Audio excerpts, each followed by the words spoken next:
Hey, it's J-Rom. Today I wanted to share with you 3 quotes that help me with anxiety. The first one is "Hesitation is death." And this quote is by Miyamoto Mushashi, a really famous samurai. In the context of a samurai duel, of course the second samurai to strike is the first one to die. But in modern times, we have less to do with samurai duels and more to do with anxiety. And what ends up happening is that if you're a person with anxiety and you have a thought or an action that you want to do, chances are if you let the anxiety run rampant, you're not going to be able to do what you need to do. And so this ends up in a cycle of procrastination. So whenever you have a thought, or whenever I have a thought, the first thing I try to do is take some small action towards it, and that way I'm able to act on it before I allow my anxiety to take over. This isn't to say that we should act without thinking, but we should act fully and think decisively.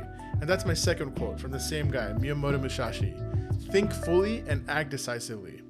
Now, a lot of times if we have a lot of options to consider, we kind of go back and forth on what we want to do. The issue is that if we never pick one option and follow through with it, we don't have a chance to improve on our ideas or get to know ourselves better. Like me, a lot of times I pick one route and I go down it like halfway and then I stop because I second guess myself or ask for too many opinions about the issue. The problem is that if I don't finish an idea, I can't get feedback on something that's abstract because I haven't finished a thought.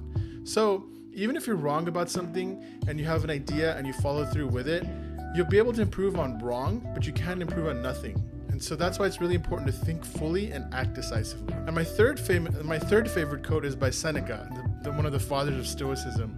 And that is, we often suffer more in imagination than reality. Now, I think a lot of us know this, but the issue is that it's hard to execute. And I think that's a lot of times the issue with simple things. Simple things are hard to execute. So whenever we think of something through anxiety, we think of the worst case scenario. And because we imagine the worst case scenario, the likelihood of our success tends to dwindle. And because of this, it becomes a self-fulfilling prophecy.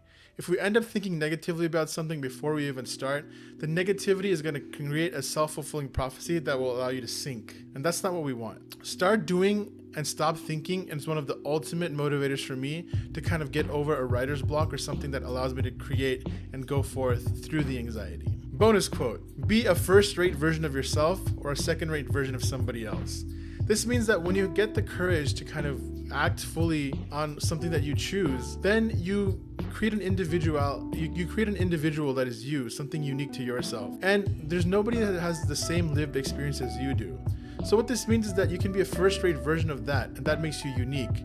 However, if you try to emulate somebody, and I'm not talking about people who are training or learning a craft or something, but people who kind of are further down in the path, or if you're an artist that's trying to create something new and unique, instead of trying to figure out what the standard deviation is of what's popular versus what's niche, just be yourself. And of course, this is really kind of cliched, but the issue is that if you really do pursue your passion and go after what you want and kind of work on the things that you enjoy, you'll create a first-rate version of you, and that is irreplaceable. All right, guys, if you found anything helpful in this video or it resonated with you, please drop a like or subscribe, and I'll catch you in the next one.